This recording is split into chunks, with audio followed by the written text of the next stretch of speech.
თბილისში საპროტესტო გამოსვლები გრძელდება პროტესტის 50-მეათე დღესაც მოქალაქეები ქართული ოცნების 28 ნოემბრის გადაწყვეტილებას აპროტესტებენ და ხელახალი არჩევნების ჩატარებასთან ერთად აქციებზე დაკავებულების გათავისუფლებას ითხოვენ. რუსთაველის გამზირზე შეზღუდულია საავტომობილო მოძრაობა. შეკრებილებს მარშები თუ ერთდებიან სხვადასხვა სფეროსა და პროფესიის წარმომადგენლები.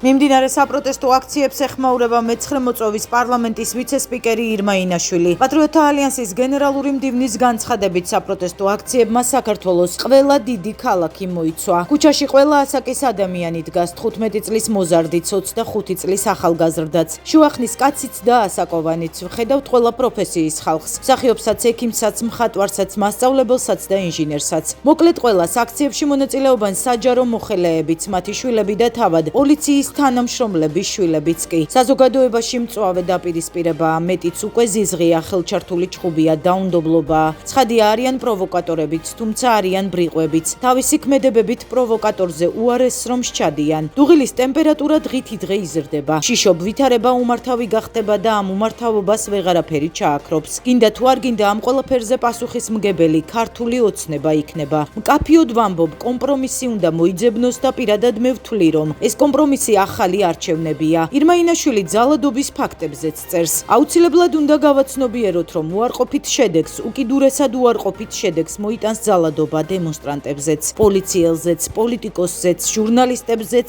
საჯარო მოხელეებზეც და რიგით მოქალაქეებზეც. წლებმა დაგვანახა, რომ ნებისმიერი ძალადობა ხელისუფლების მოწინააღმდეგეთა რიგებს ზრდის. იმის და მიუხედავად დამნაშავეა თუ არა ხელისუფლება მეტიც, საზოგადოების წევრები, რომლებიც ძალადობრივ ფაქტს იწონებენ, მოკლე ხანში ძალადობის ამავე ფაქტს ემიჯნებიან და გმობენ. ტრაგიკული რეალობაა, რომ ქვეყანა ფაქტობრივად საერთაშორისო იზოლაციაშია. ნუ თუ ამას ვერ ხედავთ. ვფიქრობ, ლიბერალ ბაიდენსაც და კონსერვატორ ტრამპსაც უკვე აჩვენეს. ექს-პრემიერ გიორგი გახარიას კადრები ბათუმის შერატონში. როგორ ფიქრობთ, რა განწყობა შეუქმნის ეს მსოფლიო ლიდერებს? წერს ირმა ინაშვილი.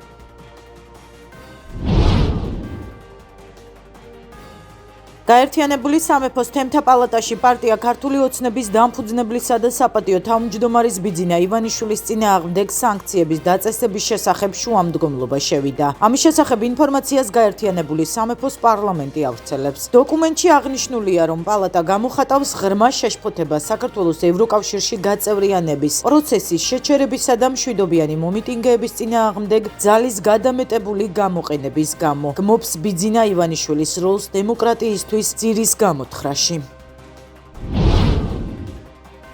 ჩვენ კვლავ სერიოზულად ვართ შეშფოთებული საქართველოს მთავრობის მოქმედებების გამო. ამის შესახებ ამერიკის შეერთებული შტატების სახელმწიფო დეპარტამენტის სპიკერმა მეთიუ მილერმა განაცხადა. მისი თქმით, ამერიკის შეერთებულმა შტატებმა სწორედ ამიტომ დააწესა სანქციები, შეაჩერა დახმარება და სტრატეგიული ურთიერთობები. გიორგი გახარიას თავდასხმასთან დაკავშირებით პოლიტიკური განცხადებები კეთდება. ოპოზიციის ნაწილი მომხდარს შურისძიებას უწოდებს, ნაწილი კი ამბობს, რომ ქართული ოცნება რეჟიმის გადასარჩენად ძალადობს. რაც შეეხება გამოძიებას, შინაგან საქმეთა სამინისტროში გამოძიება სისხლის სამართლის კოდექსის 126 მუხლით მიმდინარეობს, რაც ძალადობას გულისხმობს. საქმე მოიცავს როგორც გიორგი გახარიასა და დიმიტრი სამხარაძეს შორის დაპირისპირებას, ისე ჟურნალისტ ზვიად ქორიძეზე მომხდარი თავდასხმის ეპიზოდს. ივანიშვილის დავალებით 10-მდე უნიღბო ადამიანმა განახორციელა ჩვენი აზრით დაგეგმილი თავდასხმა ჩვენი პოლიტიკური ძალის ლიდერზე გიორგი გახარიაზე.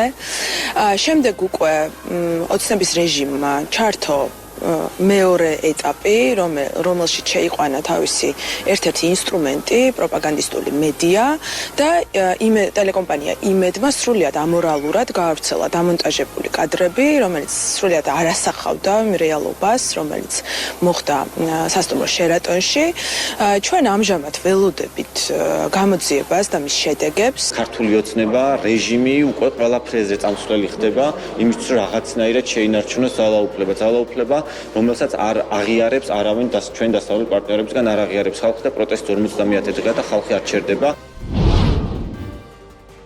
ევროსაბჭოს საპარლამენტო ასამბლეის მონიტორინგის მისიის წარმომადგენლებმა პატიმრობაში მყოფი მსახიობი ანდრო ჭიჭინაძე მოინახულეს. ადვოკატი აღნიშნავს, რომ დარჩა შთაბეჭდილება დელეგაციის წევრების სწორად აფასებენ საქართველოში განვითარებულ მოვლენებს და იმ უმძიმეს სურათს, რომელიც არსებობს. მიგინეიშვილის თქმით, შეხვედრაზე ანდრო ჭიჭინაძის გარდა სხვა ათობით დაკავებულებზე და ასევე ძალადობის მსხვერპლ-ასობით ადამიანზე ისაუბრეს. როგორც იურიდიული ნაწილი განვიხილეთ, ასევე განვიხილეთ ფაქტობრივი მოცემულობა თვითონ მსახიობის მხრიდან, როგორიც არის და შეაფასა პროცესი, გამოიყენა იგივე სიტყვები, რაც პროცესზეც თქვა ანდრომ, რითაც აღფრთოვანდნენ მე ასე ვიტყვი წარმომადგენლები და იმედი გვაქვს, რომ ეს იქნება ერთ-ერთი საქმე, რომელიც მოხდება ამ ანგარიშში და რაც მთავარი არის, ჩვენ არ გვისაუბრია მხოლოდ ანდრო ჭიჭინაძეზე, ჩვენ ვისაუბრეთ ათობით დაკავებულ პირზე, რომელიც სისხლის სამართლის მუხლით არის ახლა დაჟის ერთ-ერთი პრეცედენტი. და ასევე იმ ათასობით და ასობით ადამიანზე, რომელიც გახდა ძალადობის მსხვერპლი. კითხვები ისეთი იყო, რომ მე დამშდა განცდა, რომ ეს ადამიანები სწორად აფასებენ საქართველოში განვითარებულ მოვლენებს და იმ მძიმე სურათს, რომელიც დღეს გვაქვს და აქცენტი ზუსტად იყო ერთ-ერთი გაკეთებული იმაზე, რატომ ვთვლით როგორც ადვოკატები, ასევე თავად ბრალდებულები, რომ საქმე არის პოლიტიკურად მოტივირებული. ლევან იოსელიანი ბათუმელებისა და ნეტგაზეთის დამფუძნებლის მზია ამაღლობელის საქმესთან დაკავშირებით განცხადებას ავრცელებს. როგორც სახალხო დამცველის აპარატის მიერ გავრცელებულ დოკუმენტშია ნათქვამი, სახალხო დამცველმა მზია ამაღლობლის მიმართ აღკვეთის ღონისძიების გამოყენების საკითხზე სასამართლოს მეგობრის მოსაზრებით ქუთაისის სააპელაციო სასამართლოს მიმართა. ომბუდსმენი იმედოვნებს, რომ ქუთაისის სააპელაციო სასამართლო იმსჯელებს მზია ამაღლობელის მიმართ პროპორციული აღკვეთის ღონისძიების გამოყენებაზე, რომელიც იქნება კონკრეტული საფრთხეებით დასაბუთებული ასეთის არსებობის შემთხვევაში. საქართველო 2025 წელს არც დავოსის ეკონომიკურ ფორუმში და არც მიუნხენის უსაფრთხოების კონფერენციაში მონაწილეობას არ მიიღებს. ინფორმაციას ადასტურებენ მთავრობის ადმინისტრაციაში. უწყების ცნობით, საქართველო არც ერთ ღონისძიებაზე მიწვეული არ არის. თუმცა ამბობენ იმასაც, რომ მოწვევა რომც მიიღონ ვერ წავლენ. ინფორმაციისთვის დავოსის ეკონომიკური ფორუმი მიმდინარე წლის 20-24 იანვარს უნდა გაიმართოს. მიუნხენის უსაფრთხოების კონფერენცია კი 14-დან 16 თებერვლის ჩათვლით არის დაგეგმილი. ისრაელმა და ჰამასმა ცეცხლის შეწყვეტისა და მძევლების გათავისუფლების შესახებ შეთანხმებას მიაღწიეს. მხარეების გარდა ინფორმაციას ადასტურებენ კატარის პრემიერ-მინისტრი და ამერიკის შეერთებული შტატების პრეზიდენტი ჯო ბაიდენი. მიღწეული შეთანხმება 3 ფაზისგან შედგება. პირველი ფაზა მოიცავს ღაზის სექტორიდან ისრაელელი სამხედროების სრულად გაყვანას. ჰამასის წყობაში მყოფი ყველა მძევლის გათავისუფლებას და ისრაელის მხრიდან პალესტინელი პატიმრების გათავისუფლებას. ასევე გაიზრდება ჰუმანიტარული დახმარება და პალესტინელების საკუთარ სახლებში დაბრუნება შეძლებენ. მეორე ფაზა მოიცავს ისრაელსა და ჰამას შორის მოლაპარაკებებს, თუ რა იქნება ომის სამუდამოდ დასრულების გზები. ხოლო თუ ეს მოლაპარაკებები მხარეებს შორის 6 კვირაზე მეტხანს გასტანს, ცეცხლის შეწყვეტის შეთანხმება მაინც გაგრძელდება. მესამე ფაზა კი ღაზის რეკონსტრუქციის გეგმაა. დონალდ ტრამპის მიერ სახელმწიფო მდივნის კანდიდატად დასახელებულმა მარკო რუბიომ სენატში გამართულ მოსმენაზე უკრაინაში მიმდინარე ომზე ისაუბრა. მისი განცხადებით, რუსეთსა და უკრაინას შორის ომი უნდა დასრულდეს. მისივე თქმით, არარეალისტურია იმაზე ფიქრი, რომ უკრაინას რუსული ძალების უკუგდება შეუძლია 2022 წლის შეჭრამდე არსებულ პოზიციებზე. ამიტომ რუბიოს განცხადებით მშვიდობის მისაღწევად დათმობებზე წასვლა ორივე მხარეს მოუწევს.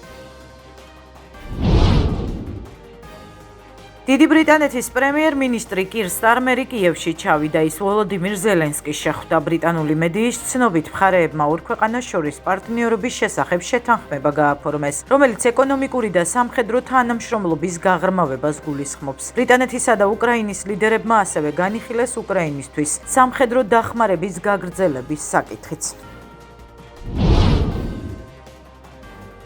სომხეთ-ამერიკის შეერთებული შტატების სტრატეგიული პარტნიორობა აუცილებელია რთულ გეოპოლიტიკურ ვითარებაში ორიენტირებისთვის. ამის შესახებ სომხეთის საგარეო საქმეთა მინისტრმა არარატ მირზოიანმა განაცხადა. სომხეთის საგარეო უწყების ხელმძღვანელის თქმით, ერევანსა და ვაშინგტონს შორის ურთიერთობები საგრძნობლად გამყარდა. ამიტომ ამ ურთიერთობების ტრანსფორმაცია სტრატეგიულ პარტნიორობამდე არის შესაბამისი და მნიშვნელოვანი. სომხეთის საგარეო საქმეთა მინისტრმა ასევე იმედი გამოთქვა, რომ სომხეთის მიერ შეერთებულ შტატებთან ხელმოწერილი დოკუმენტი იქნება ურთიერთობების სამომავლო საგზაო რუკა.